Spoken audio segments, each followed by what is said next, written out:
안녕하세요. 서울에서 교사로 일하고 있는 30대 여성입니다. 교사로 갓 부임했을 때가 엊그제 같은데 돌아보니 벌써 교사로 일한 지 6년이란 시간이 흘러 있네요. 그동안 참 많은 아이를 가르치며 알게 된 사실이 하나 있어요. 세상에는 완전히 악한 사람도 그렇다고 완전히 선한 사람도 없다는 것이죠. 아무리 아이들이라고 해도 자신의 이익을 위해서 순하기 짝이 없던 아이가 악한 행동을 하기도 하거든요. 상황에 따라 순식간에 달라질 수 있는 것이 사람이기에 그래서 더 사람이 무서워진 것 같습니다. 아무리 선한 사람이라 할지라도 언젠가 돌변해 사탄보다 악독한 행동을 할 수도 있으니까요. 저는 교직에 계시던 부모님의 영향으로 자연스럽게 사범대학교에 입학하며 선생님이란 직업을 희망하게 되었어요. 물론 여자가 갖기에 참 좋은 직업이란 것도 교사가 하고 싶은 수많은 이유 중 하나였지만 제일 큰 이유는 나로 인해 누군가가 깨달음과 가르침을 얻을 수 있다는 것이었는걸요. 그래서 대학 생활을 즐기기 바쁜 동기들과 달리 열심히 공부에만 매진할 수 있었던 거고요. 그리고 이런 노력 덕분인지 정말 감사하게도 저는 대학교를 졸업하자마자 임용고시에 합격해 꿈에 그리던 선생님이 될 수 있었답니다. 꿈에 그리던 교사가 되다니 참 믿기지 않았죠. 학교로 첫 발을 내디딜 때만 해도 무척 떨리고 두려웠지만 주변 선생님들께서는 가까운 동생을 대하듯 친절하게 대해주셨기에 걱정과 달리 금방 학교에 적응할 수 있었네요. 그중 교감 선생님께서는 저를 딸처럼 아껴주셨고 저 또한 학생들에게 언제나 인자한 모습을 보이는 교감 선생님을 동경했어요. 학교 생활에 익숙해질 때쯤 교감 선생님께서는 선자리를 주선하겠다고 말씀하시더군요. 처음에는 거절했지만 교감 선생님께서는 좋은 짝이 될 거라고 말씀하시며 계속 밀어붙이셨기에 어쩔 수 없이 선자리에 나가게 되었습니다. 반강제적으로 나간 자리였지만 남자는 참 좋은 사람이었어요. 긴장한 나머지 음식을 엎은 실수를 저질렀음에도 남자는 오히려 저를 걱정하며 더러워진 원피스를 손수 닦아주었거든요. 그뿐만 아니라 작은 여행사 사업을 하는 남자는 경제적으로도 탄탄했기에 여러모로 남자에게 마음이 가게 되었죠. 남자 또한 저를 마음에 들어서 했기에 저희는 금세 진지한 관계를 갖게 되었고 저희는 만난 지 1년 만에 백년가약을 올리게 되었답니다. 결혼 준비를 하면서 남편의 집에 가게 되었을 때 제일 놀란 것은 바로 교감 선생님께서 남편의 어머니였다는 것이었어요. 교감 선생님은 제 손을 잡으시며 눈물을 훔치셨죠. 예전부터 김 선생님을 마음에 두고 있었는데 드디어 우리 집 식구가 되다니 참 잘된 일이지 뭡니까? 다른 선생들도 우리 김 선생님을 며느리감으로 어찌나 탐내던지 그 모습을 보고 있자니 자꾸 마음이 급해져서 선자리도 밀어붙였는데 드디어 며느리가 되다니 기쁘기 그지없네요. 어머니, 말씀 낮춰주세요. 이제 제가 어머님 며느리가 되는데 자꾸 존댓말 써주시면 제가 어떻게 어머니를 편히 뵙겠어요. 그래, 우리 며느리가 그러자고 하니 내가 말을 놔야겠구나.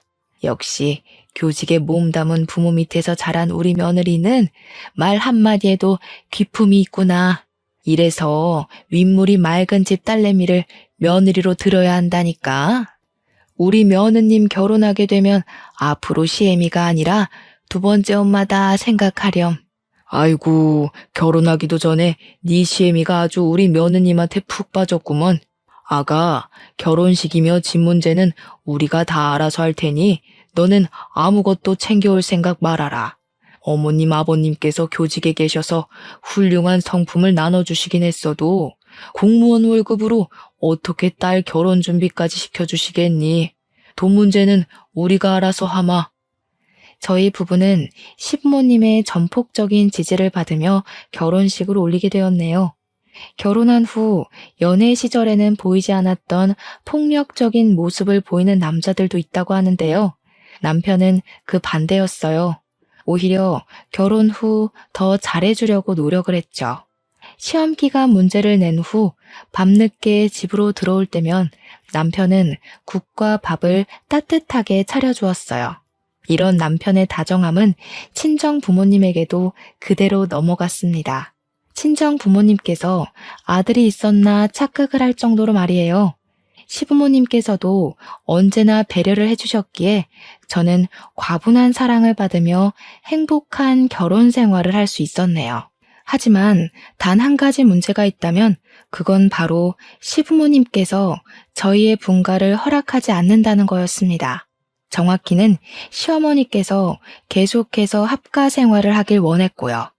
시부모님과 지내는 것은 그리 어려운 일이 아니었지만 시댁 식구들은 시어머니가 정년퇴직을 하면서 경기도 외곽의 전원주택으로 이사를 갔기에 학교까지 출퇴근하는 것이 불편하더군요. 차를 타고 왕복 4시간이나 걸리는 거리를 매일매일 오가는 것은 결코 쉬운 일이 아니었습니다. 고심 끝에 남편과 상의 후 분가를 요청하기로 했죠. 언제나 저희 부부를 생각해 주시던 시어머니라면 이번에도 이해해 주실 거라 생각했습니다. 그런데 시어머니께서는 지금까지 볼 수 없었던 모습을 보이며 불같이 화를 내셨어요.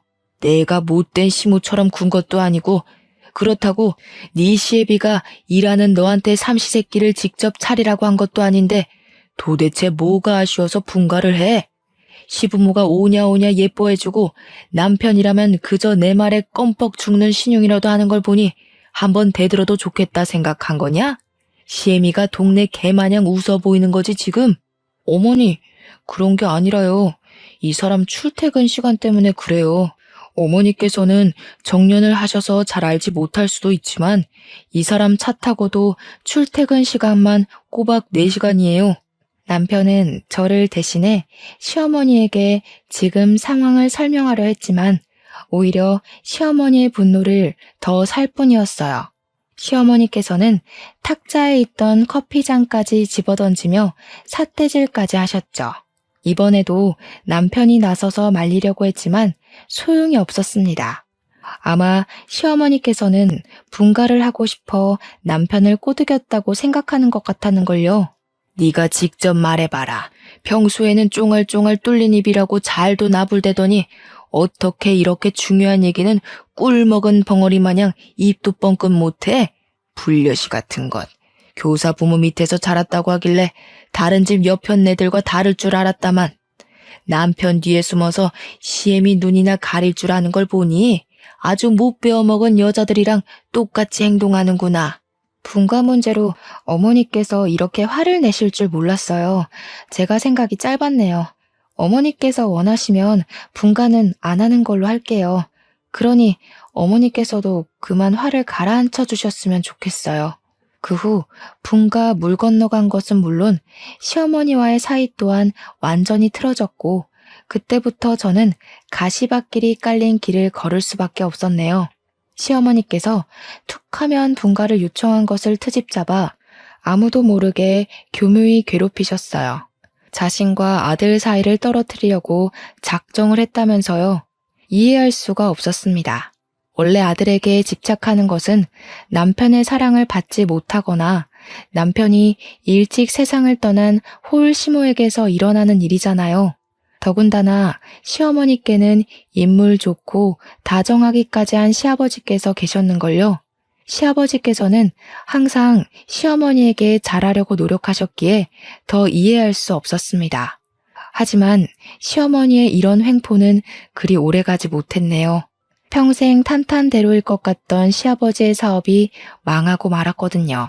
시아버지와 남편이 운영하는 여행사는 작긴 했지만 가성비 좋은 여행지를 잘 소개해주는 것으로 유명해 고객들 사이에서도 인기가 좋았죠. 그 덕분에 여행사의 수익은 꾸준히 늘어갔고요. 그렇지만 코로나가 터진 이후 상황은 정반대가 되었어요. 감염병인 코로나가 퍼지는 것을 걱정해 회사 또한 재택근무를 하는 와중에 사람들이 해외여행을 갈 리가 없으니까요. 처음에는 버티기만 한다면 다시 일어날 기회가 올 것이라 생각했는데요. 상황은 점점 악화되기만 했는걸요. 시간이 갈수록 코로나는 점점 더 심해졌고 여행사로 향하던 고객들의 발길은 뚝 끊기고 말았어요. 수입이 없다 보니 여행사에 있던 직원들 또한 하나둘 자리를 떠났습니다. 시아버지와 남편은 어떻게든 여행사를 살려보고자 백방으로 뛰어다니며 돈을 빌려보려 했고요. 그렇지만 가뜩이나 코로나로 인해 경제도 어려운 와중에 가망도 보이지 않은 여행사에 돈을 빌려줄 사람은 아무도 없었죠. 시아버지와 남편은 개인의 재산까지 처분하며 노력을 해보았지만 결국 여행사는 문을 닫을 수밖에 없었네요. 불행은 거기서 끝나지 않았습니다. 여행사가 망하며 시아버지와 남편은 재산 또한 불에 타버린 휴지 조각처럼 사라졌기에 저희는 오갈 데 없는 낙동강 오리 신세가 되었어요. 급한 대로 제가 모아놓았던 3천만 원으로 간신히 10평 남짓한 빌라에 들어가게 되고 말았고요. 빌라에 들어온 이후 시부모님께서는 하루하루 과거를 곱씹으며 우울한 나날을 보내셨어요. 시아버지께서는 평소 드시지 않던 술을 드셨고 시어머니께서는 방에 틀어박혀 하염없이 눈물만 흘리실 뿐이었죠. 슬픔에 빠져 우울한 나날을 보내는 시부모님으로 인해 저는 어쩔 수 없이 가장의 역할을 해야 했습니다. 그래도 한 가지 다행인 것이 있다면 남편만큼은 제 편에서 가장의 역할을 나누기 위해 참 많은 노력을 했는걸요. 하지만 이런 노력과는 다르게 분야도 다르고 나이까지 많은 남편을 써주려는 회사는 한 군데도 없더군요. 남편의 취준 생활이 길어질수록 얼마 되지 않은 저의 월급은 고스란히 시댁 식구들의 생활비로 다 나가야만 했어요. 이런 상황을 알게 된 친정 부모님께서는 당장 이혼하라며 성을 내셨고요. 지금 너한테 딸린 애가 있는 것도 아닌데 뭐하러 남의 집에 돈까지 갖다 바치면서 살고 있어? 네가 그런다고 시댁 식구들이 너한테 고맙다고 인사라도 제대로 할 것 같아? 정신 차려 이거사. 아무리 잘해도 며느리는 며느리야. 네가 아무리 백날 첫날 잘하려고 해봐라. 네 시모는 우리 아들 뺏어간 며느리, 아들 키워준 시댁 식구한테 돈 쓰는 건 당연한 일이라고 생각할 거다. 괜한 헛짓하지 말고 지금이라도 갈라서 지금 나더러 집에 있는 남편이라도 버리고 제가라도 하라는 거야? 엄마는 어떻게 말을 그렇게 해? 명호 씨가 엄마한테 얼마나 잘했는지 벌써 잊었어? 우리 집에 아들 생겼다고 좋아하면서 단물 빨 땐 언제고 인제 와서 헤어지라는 이유가 뭐냐고. 세상에 어느 애미가 다 망한 시댁 식구들 뒷바라지 하는 딸년 꼴을 그냥 두고 봐. 이서방이 아무리 잘했다고 하면 뭐하냐. 앞으로 고생길이 훤히 열린걸. 너 계속 이서방이랑 살다간 죽을 때까지 얼마 되지도 않은 월급 시댁에 다 처박으면서 산입에 거미줄 칠 수도 있어. 아직도 애미 마음을 이렇게 몰라? 어머니께서는 당장 이혼하라며 성을 내셨습니다. 어머니의 마음을 모르는 것은 아니었어요. 어머니께서 모진 말을 한 것도 이혼하라 말을 꺼낸 것도 모두 딸인 제가 고생할 것이 염려되어 한 말일 테니까요. 어머니의 말씀처럼 이혼하지 않는다면 저는 평생 고생을 하며 살지도 몰라요. 하지만 그런데도 남편을 너무 사랑했기에 이혼하고 싶지 않았는걸요. 남편과 이혼을 하고 다른 사람과 살 바에는 차라리 평생 고생을 하더라도 남편의 곁에 남아있고 싶었죠. 하지만 세상에 곧 죽으라는 법은 없는 것처럼 시아버지에게 걸린 한 통의 전화로 인해 저희는 숨통이 트일 수 있었네요. 전화를 건 사람은 10년 전 시아버지의 도움으로 대학교를 졸업한 사람으로 이제는 어엿한 대표가 되어 있다고 하더군요. 대표는 코로나로 인해 마스크 사업이 크게 번창을 했다고 그러더라고요. 경제적으로 성공을 한 후 우연히 시아버지의 소식을 접하고 도움을 주기 위해 전화를 한 것이었어요. 대표는 시아버지와 남편을 불러 높은 연봉을 제시하며 자신의 회사에 취업할 것을 권유하셨습니다. 마다할 이유가 없었어요. 한 푼이 금한 상황에서 높은 연봉까지 제시했는데 안 갈 이유가 없잖아요. 시아버지와 남편이 일을 나간 후 집안은 전에 없던 활기가 돋아났습니다. 모든 것이 다 대표의 은덕 덕분이었죠. 대표는 남편뿐만 아니라 다른 직원들에게도 잘하려 노력을 하셨어요.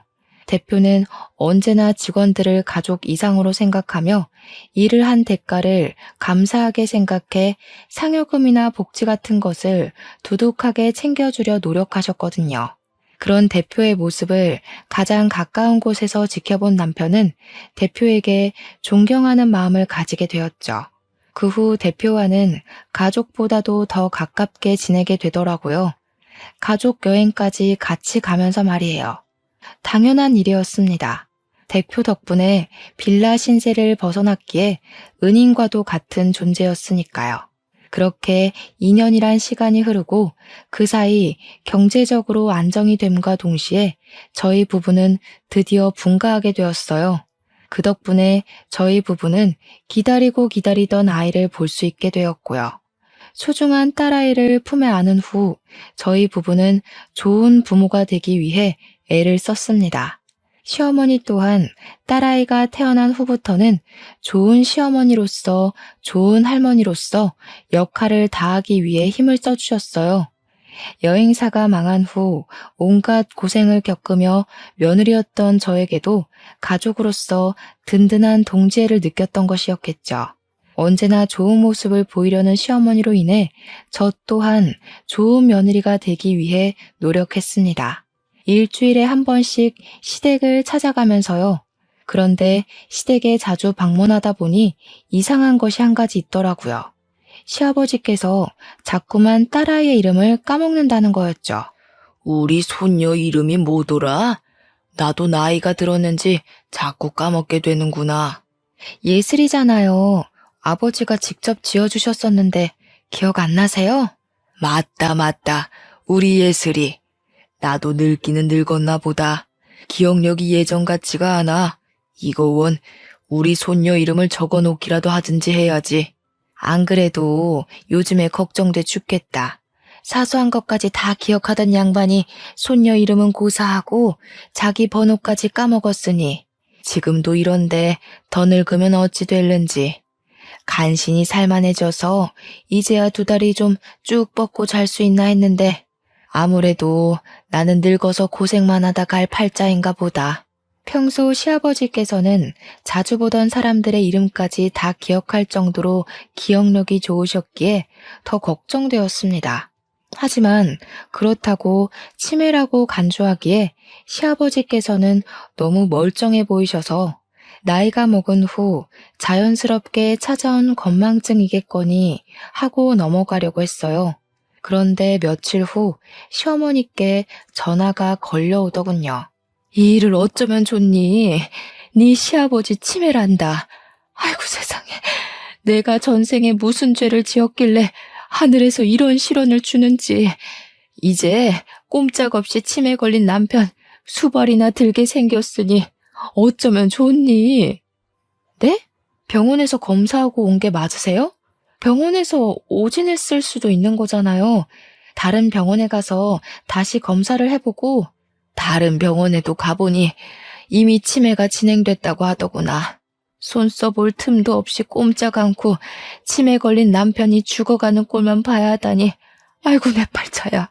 설마 저희 가족 중에 치매 걸린 사람이 있을 거라곤 생각지도 못했기에 충격이 이만저만이 아니었습니다. 갑작스러운 일에 시어머니께서도 심란해한 것이 당연했고요. 치매 판정을 받은 후 시아버지께서는 퇴사를 하셨고 약물 치료를 병행했어요. 조금이라도 치매의 속도를 늦추기 위해서요. 하지만 치매 판정을 받은 충격이 가시기도 전에 시아버지의 치매 속도는 빠르게 진행되었고 시아버지께서는 치매 판정을 받은 지 1년 만에 가까운 사람의 얼굴도 기억하지 못하실 정도로 상태가 악화하였죠. 시아버지께서는 곧 죽어도 요양병원은 가지 않겠다고 난리를 쳤기에 결국 고생하는 것은 시어머니셨습니다. 저희 부부가 도와드리려 하긴 했지만 시어머니께서는 그럴 때마다 자식들에게 손해를 끼치게 하기 싫다며 거부를 하셨는걸요. 시어머니께서는 시댁 일에는 관여하지 말라고 하셨지만 그럴 수가 없었네요. 이대로 있다간 시어머니가 스트레스로 먼저 쓰러지실 것 같았는걸요. 발만 동동 구르던 차 대표는 남편의 출퇴근 시간을 조정해 주셨어요. 시아버지를 간호하는데 조금이라도 보탬이 되라면서요. 대표의 배려로 인해 저희 부부는 틈틈이 시어머니와 함께 시아버지를 모실 수 있게 되었네요. 그렇지만 상황이 나아지지는 않았어요. 시아버지께서는 병원을 가거나 외출을 할 때 꼭 시어머니와 함께 가겠다고 고집을 부렸거든요. 남편이 시아버지를 어르고 달래 외출을 하려 해도 그럴 때마다 시아버지께서는 더 거세게 반항할 뿐이었습니다. 아버지, 자꾸 왜 그러세요?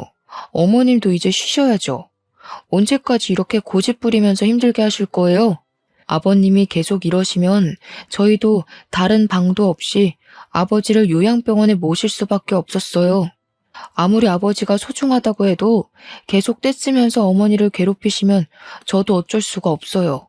어르고 달래는 것이 통하지 않자 남편은 시아버지에게 다그치며 화를 냈는데요. 시아버지께 그런 행동은 오히려 독이 되어 더 큰 반항으로 이어지게 되더군요. 밖에 나가 돈 번다고 유세라도 부리는 거냐?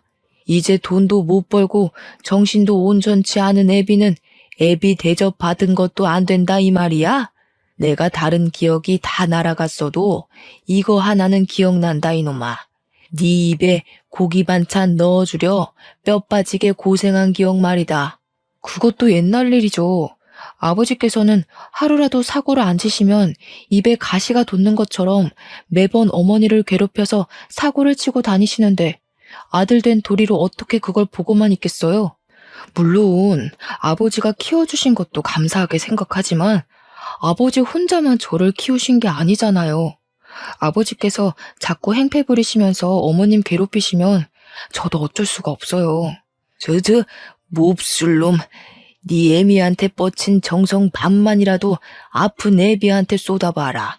애비가 멀쩡히 살아있는 지금도 산송장 취급하며 제 애미만 운운하는데 병상에 누워있을 땐 얼마나 멸시하고 업신여길지 아주 훤히 보인다 보여. 자식놈한테 대우도 못 받고 산송장 취급받으며 눈칫밥 먹으며 살 바엔 차라리 자식놈 없는 셈 치고 사는 게 낫겠다. 지난날 너한테 쏟아부은 내 정성이 아까워. 자꾸만 억지를 부리는 시아버지로 인해 근심은 깊어져만 갔네요. 남편과 다툼이 있고 난 뒤 시아버지께서는 무력까지 사용하며 저희 부부를 경계하셨기에 저와 딸은 더 이상 시댁에 갈 수 없었고요. 시아버지의 고집이 날로 심해질수록 시어머니의 안색은 어두워지기만 했어요. 그리고 저희 부부가 시어머니의 건강 상태에 걱정하던 중 일이 터지고 말았습니다. 시어머니가 가출을 하신 것이었죠. 아무리 전화를 해보아도 시어머니 주변 사람들에게 연락을 해보아도 시어머니의 행방을 아는 사람은 아무도 없었어요. 이틀이 지나자 시어머니에 대한 걱정은 돌덩어리처럼 늘어나기만 했죠. 혹시나 지금까지 시아버지에게 받았던 압박으로 인해 안 좋은 선택을 하실 수도 있는 거잖아요. 그런데 이런 시어머니의 행방은 예상치 못한 곳에서 풀려버렸네요. 시어머니를 찾는 시아버지로 인해 곤욕을 치를 때였어요. 대표는 남편에게 전화를 걸어 저희 부부가 보고 싶다고 하더군요. 늦은 밤이었는데도 말이에요. 저희 부부 둘 다 나가게 되면 시아버지를 돌볼 사람이 없었기에 일단 저만 나가서 대표를 보기로 했어요. 그리고 근처 카페로 가보니 놀랍게도 대표의 옆에는 시어머니가 앉아 계셨죠. 시어머니를 본 순간 대표의 앞이라는 것도 까먹고 큰 소리로 시어머니를 부르며 달려갔네요. 정말 시어머니께서 잘못된 선택을 하신 줄 알고 무척이나 걱정했었거든요. 어머니, 그동안 어디 계셨던 거예요? 명호 씨랑 제가 얼마나 걱정을 했는데요. 어머니가 잘못되기라도 했을까봐 일주일 동안 잠도 제대로 못 자고 어머니를 찾았다고요. 그래도 이제 됐어요. 어머니께서 멀쩡하시니 참 다행이에요. 안도의 한숨을 쉬며 옷소매로 눈물을 찍어내자 시어머니께서는 여전히 어두운 안색으로 입을 꾹 다물고 계셨어요. 그리곤 시어머니께서는 한참을 뜸들이다 간신히 입을 열었는데요. 시어머니 입에서 나온 말은 귀를 의심할 만큼 경악스러웠네요. 정신이 오락가락하는 남편 수발드는 것도 이젠 그만하고 싶다. 차라리 남편 버린 못된 마누라로 찍히는 게 낫지. 더 이상 치매 걸린 네 시애비 수발을 듣고 싶지 않구나. 사람들한테 치매 걸린 남편 수발 듣는 좋은 부인이라 입에 발린 소리 듣는 것도 싫고 다 늙어 내 인생 포기하고 사는 것도 싫어. 나도 이제는 새 사람 만나 평범한 사람들처럼 남편 밥 해주고 같이 잠들면서 평범하게 살고 싶구나. 어머니, 지금 재혼이라도 하겠다고 말씀하시는 거세요? 상대가 누구길래 이런 상황에서 재혼한다는 말씀을 하시는지. 시어머니께서는 옆에 있던 대표의 손을 잡으며 재혼을 하겠노라 말씀을 하셨어요. 대표와 시어머니가 재혼한다는 말을 들었을 때 그만 마시고 있던 커피를 뱉어낼 뻔했죠. 아무리 치매 걸린 시아버지가 싫다고 해도 어떻게 평소 가족처럼 지내던 대표와 재혼한다는 말씀을 하시다니요. 게다가 대표는 시어머니보다 10살이나 어렸는걸요. 두 분 모두 이해가 가지 않았어요. 치매 걸린 남편을 버리고 재혼을 한다는 시어머니도 젊은 날 자신을 도와주었던 사람의 아내와 결혼을 한다는 대표도 말이에요. 그러던 중 대표는 시어머니를 감싸며 모두 자신의 잘못이라고 말을 하더군요. 자신이 아주 오래전부터 시어머니를 짝사랑한 탓에 일어난 일이니 탓하려거든 자신을 탓하라고요. 물론 그동안 시어머니께서 시아버지로 인해 얼마나 고생했는지는 잘 알았어요.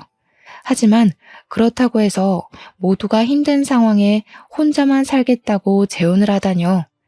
이기적으로 행동하는 시어머니를 보니 입이 써 아무런 말도 할 수 없었네요. 시어머니가 재혼 소식을 밝힌 후 예상한 대로 집안은 발칵 뒤집혔습니다. 남편은 시어머니에게 큰 배신감을 느끼며 재혼을 반대했는데요. 시어머니께서는 꿋꿋하게 재혼하겠다는 의견을 굽히지 않으셨네요. 아버지가 정신이 온전치 않은 와중에 재혼한다는 것도 기가 막히는데 하물며 아버지랑 제일 가까웠던 사람이랑 새 출발을 하시겠다뇨. 그게 지금 말이 되는 소리라고 생각하세요? 차라리 모르는 사람하고 정분이 났다 말씀하셨으면 아버지 수발 드는 게 힘들어 그랬을 수도 있겠구나 했을 거예요. 근데 이건 아니죠. 어머니께서는 우리 가족들 생각은 안 하세요? 어떻게 다른 사람도 아닌 아버지한테 은혜 받은 사람이랑 제가라도 한다는 말씀을 하실 수 있으세요? 어머니께서는 그 회사에서 일하는 제 생각은 눈꼽만큼은 안 하세요? 치매 걸린 시아버지도 모자라 새로운 시아버지를 두게 된 제 집사람 생각은요. 어머니께서는 정말 해도 해도 너무하세요. 자식놈이라고 하나 있는 게 어찌 이리 애미 마음을 몰라줘. 내가 그동안 치매 걸린 네 애비를 굶기기를 했냐? 아니면 병원을 안 가 마누라 된 도리를 안 하기라도 했냐? 나도 할 만큼 했어.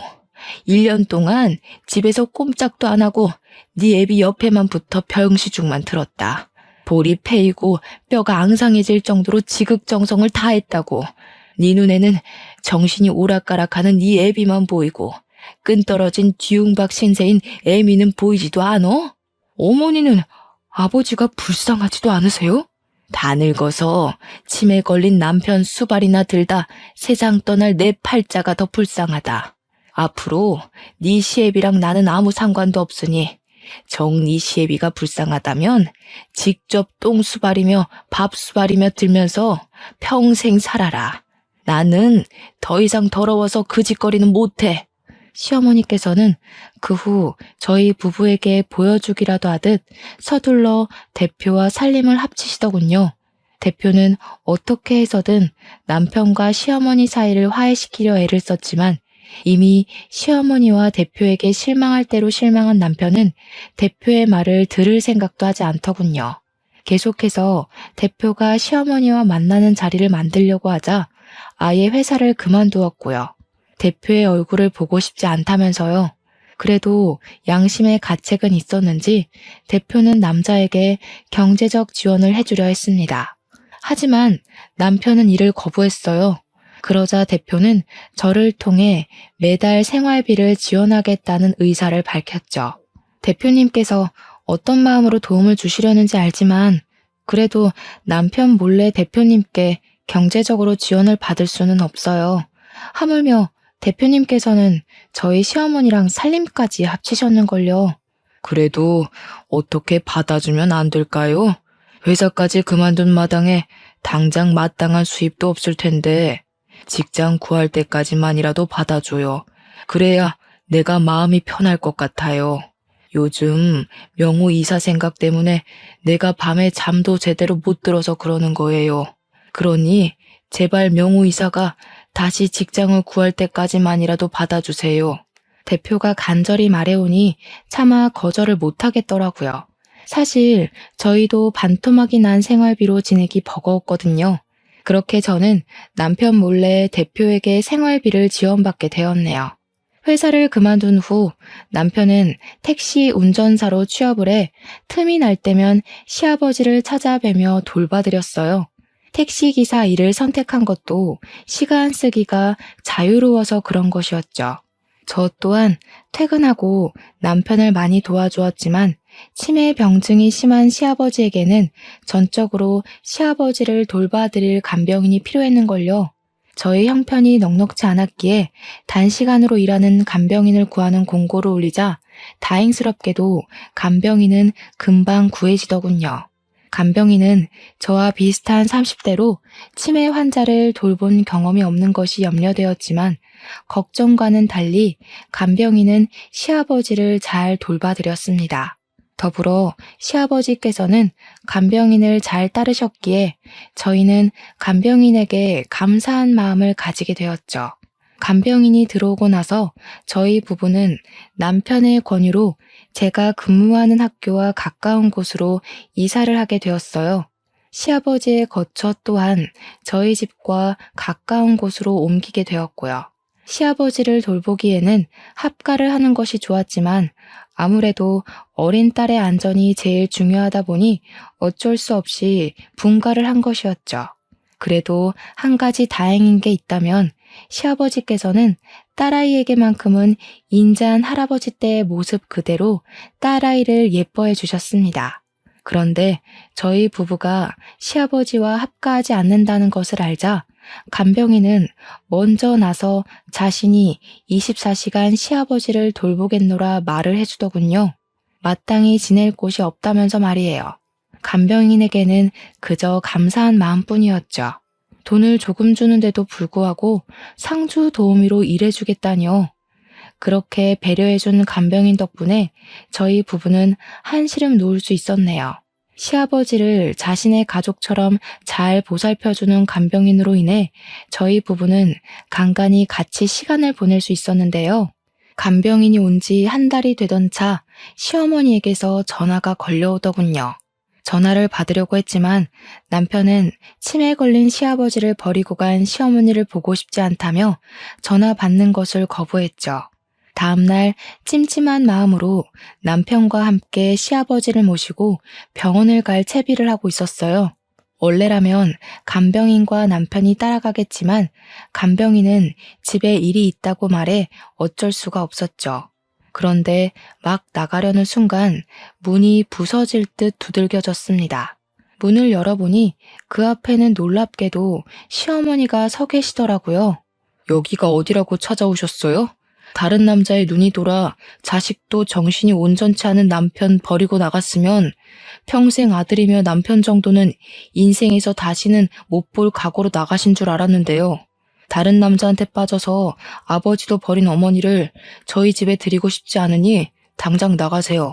남편은 불같이 화를 내며 시어머니를 내쫓으려 했지만 시어머니께서는 도끼 눈을 뜬 채 시아버지에게 달려들었습니다. 그리곤 시아버지의 멱살을 잡아올리며 울분을 토해내셨죠. 하나밖에 없는 자식 눈 가려 내쫓은 것도 모자라 어떻게 이런 악독한 짓을 해. 명호야, 속지 마라. 네 애비는 지금 거짓말을 하고 있는 거야.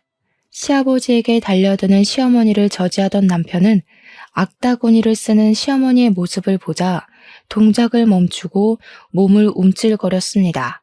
울분을 터뜨리던 시어머니께서는 눈물을 닦고 일어나시더니 저희가 몰랐던 이야기를 하기 시작했네요. 자식한테 부끄러운 애미가 되기 싫어. 그동안 아무리 더러운 일을 당해도 갖은 수모를 겪어도 꾹 참고 넘겼지만 더 이상은 안 되겠어.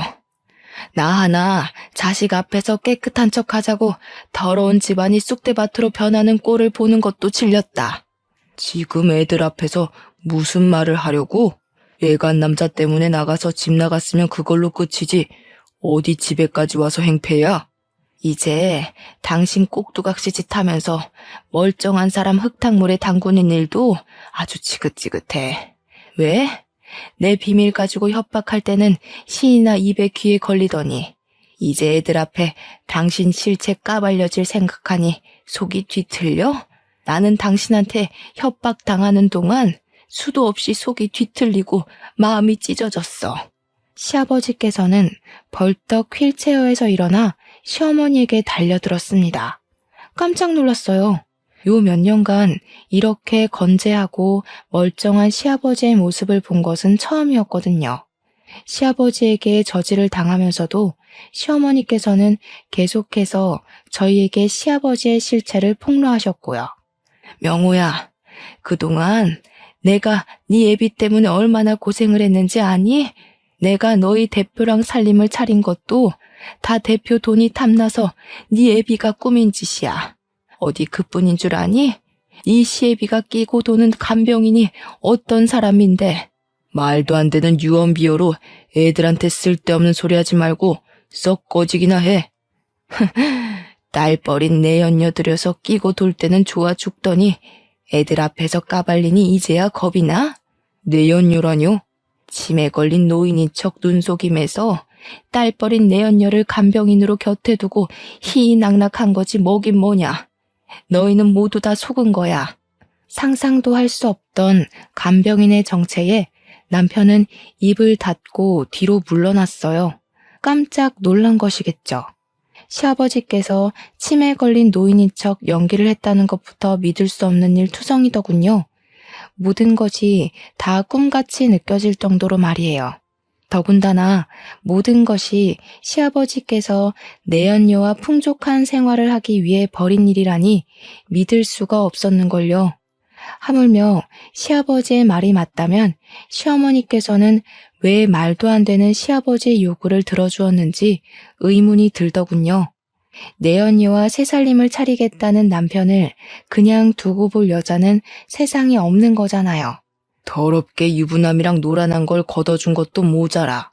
그 자식까지 먹여 살리려 해줬더니 이딴 식으로 내 뒤통수를 쳐?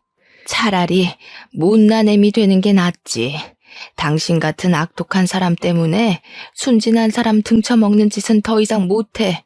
이 순간 제일 충격을 받은 사람은 남편이었습니다.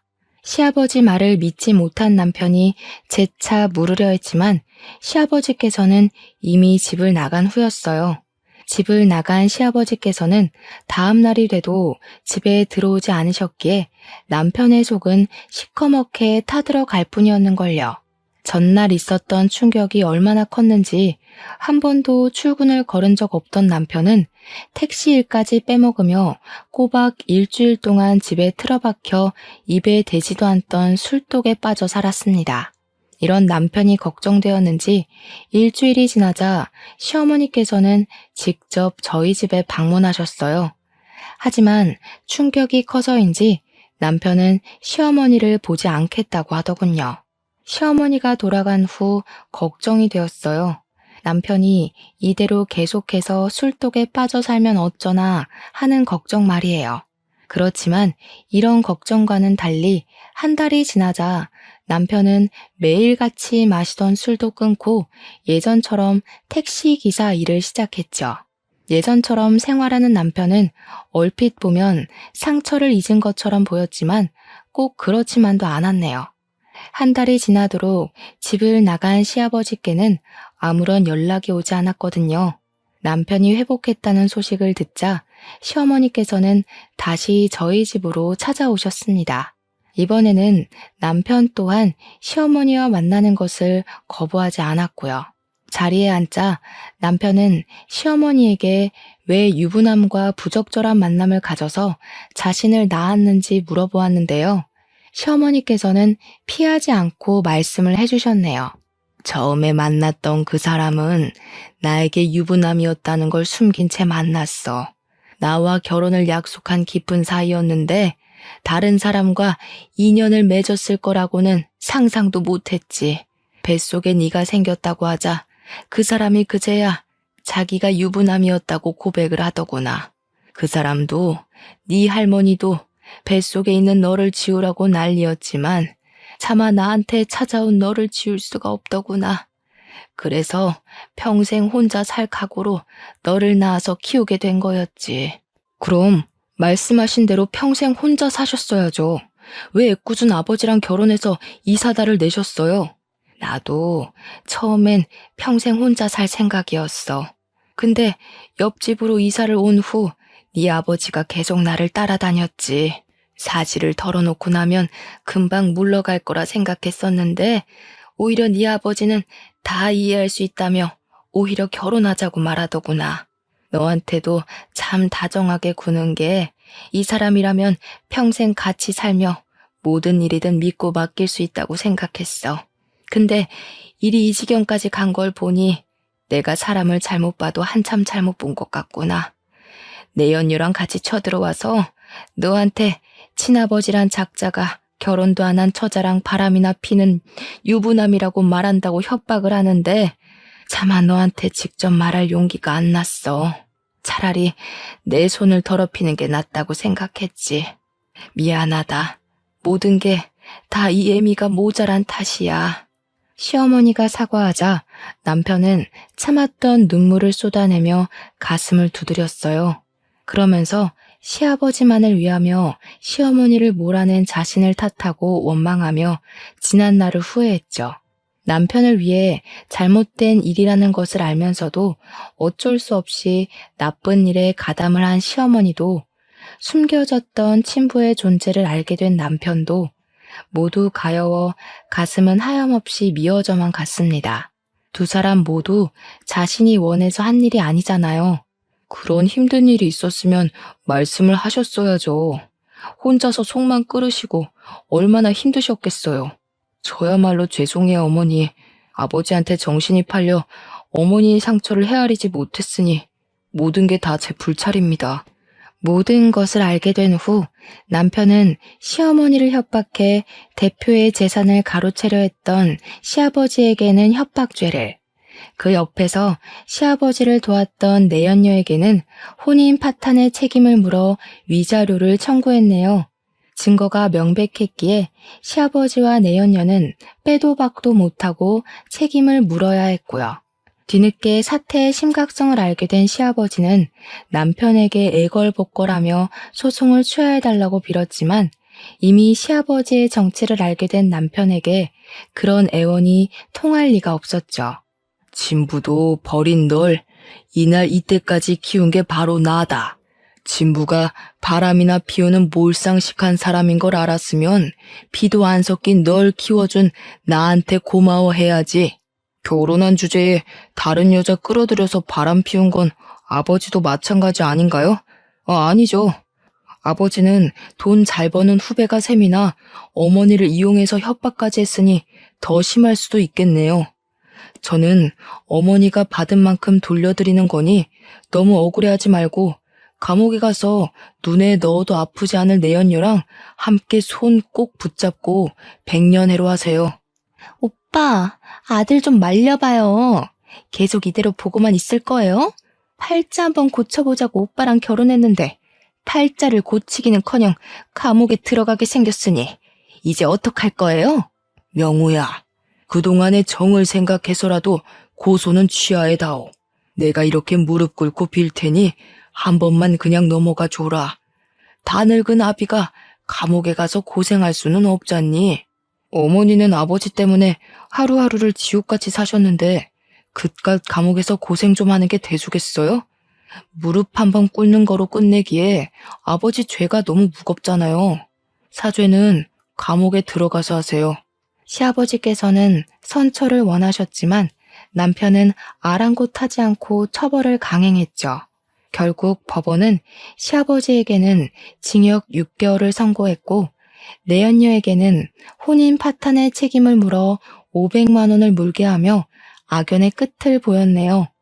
시아버지와 가족의 인연을 끝낸 후 남편은 다시 대표의 회사로 복귀를 했어요. 시어머니께서 모든 일을 털어놓았음에도 끝까지 그 옆을 지키며 법적으로 시아버지와 내연녀가 처벌받을 수 있게 도와주었거든요. 남편은 그 후 변하지 않고 한결같이 시어머니를 감싸준 대표에게 마음을 열기 위해 노력했어요. 그 마음을 아는 대표는 남편을 감싸주었고요. 현재 남편은 회사의 이사가 되었고 저희는 그 어느 때보다 평온한 나날을 보내고 있답니다. 하지만 시아버지는 잘 지내지 못하는 모양인지 계속 저희 부부에게 연락을 해오곤 하네요. 아마도 징역살이를 하는 동안 내연녀가 도망가고 혼자가 된 채 쓸쓸하게 시간을 보내니 심적으로 힘들어서 그런 것 같아요. 시아버지께서는 구구절절 하소연하시지만 불쌍하기는커녕 오히려 인과응보라는 생각이 듭니다. 오히려 시아버지와 같은 악독한 사람과 살았던 시어머니가 안타까울 따름이죠. 지금 제가 바라는 것은 단 하나. 저희 가족들이 지금처럼 행복하게 지내는 거예요. 이런 걸 보면 사람은 무지막지하게 악해질 수도 있지만 그런데도 사람들과 함께 모여 사는 이유는 결국 구원을 받는 것 또한 사람의 선함이기 때문인 것 같네요. 폭풍이 지난 하늘이 더 막듯이 악했던 시아버지로 인해 사람의 악함도 더할 나위 없이 선한 마음도 믿게 되었는데요. 저는 이번 일을 계기로 선한 마음을 가진 사람이 되고자 합니다. 그럼 지금까지 길었던 이야기를 들어주신 시청자분들에게 인사를 올리며 이야기의 마침표를 찍도록 할게요. 시청자분들 진심으로